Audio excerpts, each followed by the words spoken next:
अपन बात कर रहे थे अमेरिका के खनिजों के बारे में। और खनिजों में मुख्य रूप से अपन ने दो भागों में बांट दिया था इसको, खनिज और ऊर्जा संसाधन। ऊर्जा संसाधनों में सबसे पहले बात कर रहे हैं अपन।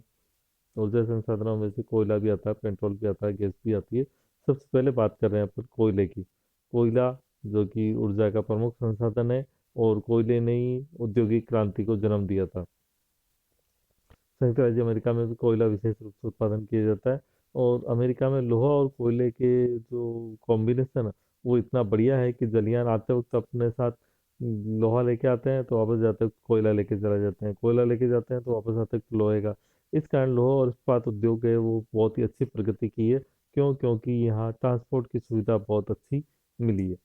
यहाँ के जो कोयला उत्पादक क्षेत्र हैं, उन कोयला उत्पादक क्षेत्रों को अपन ने मुख्य रूप से 8 भागों में विभाजित किया है।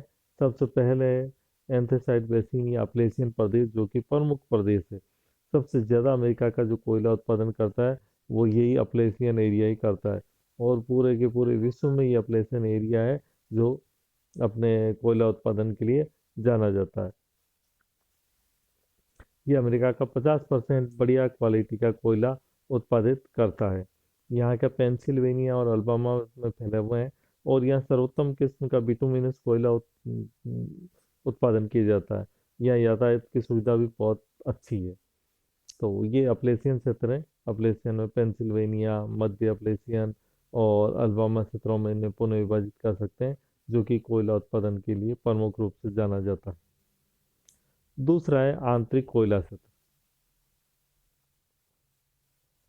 पूर्वी आंतरिक कोयला क्षेत्र ये अपलेशियन से जुड़ा हुआ ही एरिया है, लेकिन इसको थोड़ा सा अलग कर दिया गया है इसको। ये दूसरा आंतरिक कोयला क्षेत्र। आंतरिक जो कोयला क्षेत्र है वो अपलेशियन से जुड़े हुए ही लगभग भाग है। ये मिसिसिपी और मिसौरी जो नदियां हैं उनकी घाटियों में स्थित है। इसका विस्तार Iowa, Illinois, Indiana, Missouri, Dakota इत्यादि राज्यों में है। और यहाँ कोयले की दूर से मांग को पूरा करने के लिए यहाँ पे ये उत्पादन किया जाता है। यहाँ बिटुमिनस कोयला निकलता है, और ये भी उत्तम किस्म का कोयला है।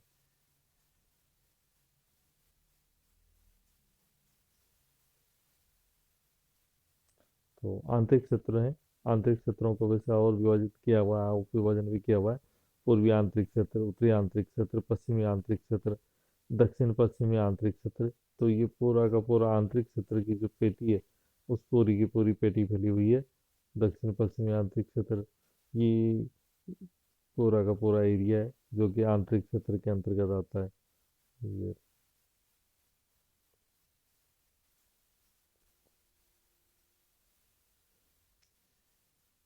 और आंतरिक क्षेत्र भी अपने आप में कोयला के लिए काफी फेमस है। नेक्स्ट है खाड़ी तटीय क्षेत्र।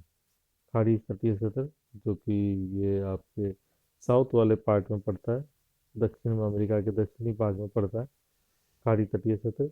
और ये इसमें मुख्य रूप से मेक्सिको की खाड़ी के आसपास का क्षेत्र शामिल है। और इसमें अल्बामा से टेक्सास तक इसका विस्तार है।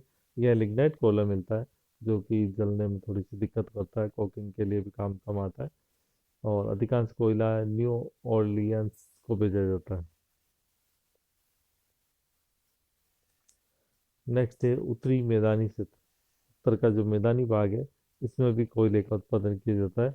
और ये उत्तर का मैदानी भाग है, इसमें कोयले का उत्पादन मुख्य रूप से किया जाता है। और ये इसमें अपन डायग्राम में देखें, मैप में देखें, तो ये मैदानी भाग के कोयले को अपन 6 नंबर से दिखा रहे हैं। और इसको बृहद मैदानी क्षेत्र भी कहा जा सकता है। उसमें ही कोयले का उत्पादन होता है।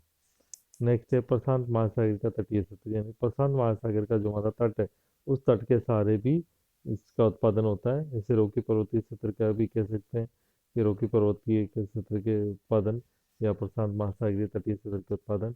यह संयुक्त राज्य अमेरिका के उत्तरी पश्चिमी भाग में कोलंबिया नदी की घाटी में स्थित है। यहाँ लिग्नाइट कोयला मिलता है। यह क्षेत्र इस क्षेत्र का विस्तार वाशिंगटन राज्य वैंकूवर द्वीप तक है। यहाँ से सैन फ्रांसिस्को और पोर्टलैंड बंदरगाहों को कोयला भेजा जाता है। नेक्स्ट है रॉकी पर्वतीय कोयला क्षेत्र, यानी रॉकी पर्वतमाला के आसपास का जो एरिया है उस एरिया में जो कोयला उत्पादन होता है उसको रॉकी पर्वतीय क्षेत्र के कोयला उत्पादन कहा गया। ये वाला एरिया है जो कि आंतरिक के बिल्कुल पश्चिम में स्थित है।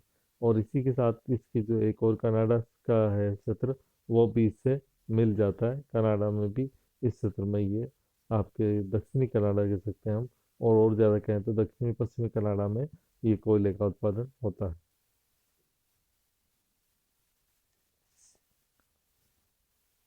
इसके बाद अपन बात कर रहे हैं कि यहाँ के पेट्रोलियम क्षेत्र कौन से हैं। अमेरिका के पेट्रोलियम क्षेत्र मुख्य रूप से 9 हैं। सबसे पहले टक्सास राज्य में है, जो कि टक्सास अमेरिका के दक्षिण में स्थित राज्य है। उसमें यहाँ पे कोयल तेल का जो प्रारंभ हुआ था 1930 में प्रारंभ हुआ था। और टक्सास क्षेत्र महाद्वीपीय क्षेत्र के कुल संकल्प अमेरिका का 60% तेल उत्पादन करता है। यानी टक्सास क्षेत्र प्रमुख क्षेत्र है जो कि अमेरिका का तेल उत्पादन, जब तेल की बात की जाए तो टक्सास क्षेत्र का नाम सबसे पहला आएगा। दूसरा है गल्फ तटीय क्षेत्र, यानी गल्फ स्ट्रीम की जो धारा है या खाड़ी की वाला भाग है, उस खाड़ी वाले भाग को गल्फ भाग कहा गया है। गल्फ तटीय क्षेत्र ये मेक्सिको खाड़ी था, इसके आसपास का एरिया है। ये भी प्रमुख रूप से संयुक्त राज्य अमेरिका के तेल उत्पादक है। यहाँ संयुक्त राज्य अमेरिका का 22% यानी 80% एरिया, 80% उत्पादन ये दोनों एरिया मिलके करते हैं। यानी लगभग सारा का सारा तेल उत्पादन यही होता है। नेक्स्ट प्रमुख क्षेत्र है कैलिफोर्निया। इसका स्थान तीसरा आता है। फर्स्ट नंबर पे आपका हो गया टक्सास।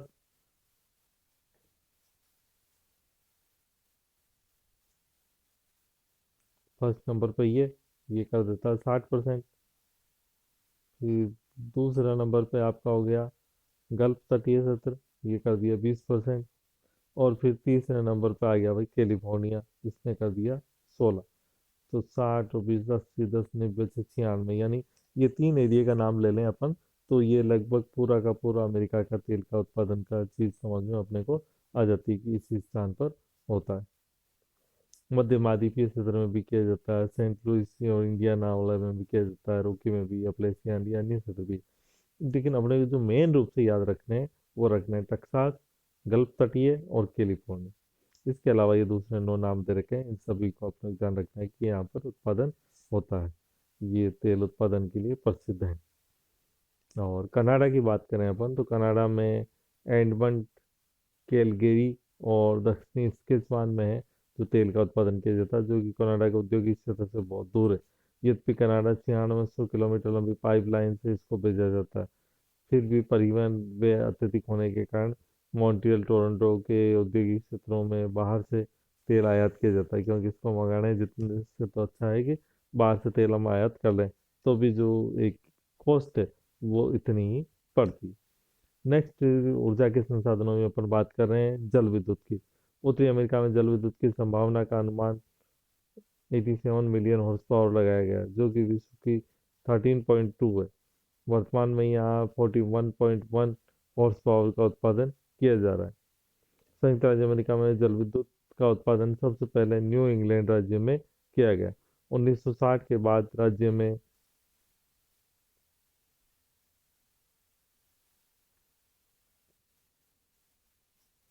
1960 के बाद अन्य राज्यों में भी उत्पादन किया जाने लगा।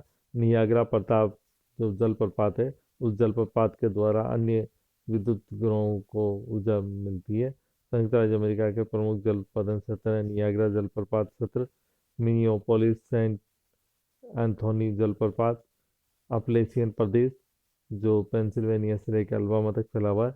यहाँ जल विद्युत के अनेक केंद्र हैं और विशेष रूप से जो जलप्रपात रेखा बनती है, प्रपात रेखा यानी कंटिन्यू वाटरफॉल की लाइन बन रही है, उन वाटरफॉल की लाइन पे भी यह आपके नजर आता है। जल विद्युत का उत्पादन बड़े पैमाने पर किया जाता है। टेंसी घाटी जल विद्युत उत्पादन में प्रमुख केंद्र है। कोलंबिया नदी बेसिन में भी जल विद्युत का उत्पादन किया जाता है। हुवर प्रोजेक्ट, हुवर जो कि कोलोराडो नदी पर स्थित है, एरिजोना नेवदा लाइन पर है, उसमें भी हुवर प्रोजेक्ट में भी काफी बड़ी मात्रा में ये और जल विद्युत का उत्पादन किया जाता है। इसे बाउल्डर बांध भी कहते हैं। हुवर बांध है, इसे बाउल्डर डैम या बाउल्डर बांध भी कहते हैं। मिसौरी घाटी प्रदेश, ये टेंसी से भी ज़्यादा एरिया को विद्युत उत्पादन और उसके बाद विद्युत सप्लाई का कार्य करता है। सस्ता बांध सैक्रामेंटो नदी पर ये है और ये कैलिफोर्निया में है। इसके द्वारा भी इस जल विद्युत का उत्पादन किया जाता है और सप्लाई किया जाता है। सैन जेक्वाइन बांध इस ये कैलिफोर्निया में स्थित है ये भी, और इसके द्वारा भी जल विद्युत का उत्पादन किया जाता है। तो ये जल विद्युत और इसके उत्पादक क्षेत्र थे। कनाडा में जल विद्युत उत्पादन की देखें तो हम नियाग्रा प्रपात है, उसके द्वारा विद्युत उत्पादन किया जाता है। इसके अलावा ओंटेरियो, क्यूबेक, ब्रिटिश कोलंबिया में भी ये अग्रणी है। इनमें नियाग्रा जल विद्युत उत्पादन में सबसे नंबर 1 पर है।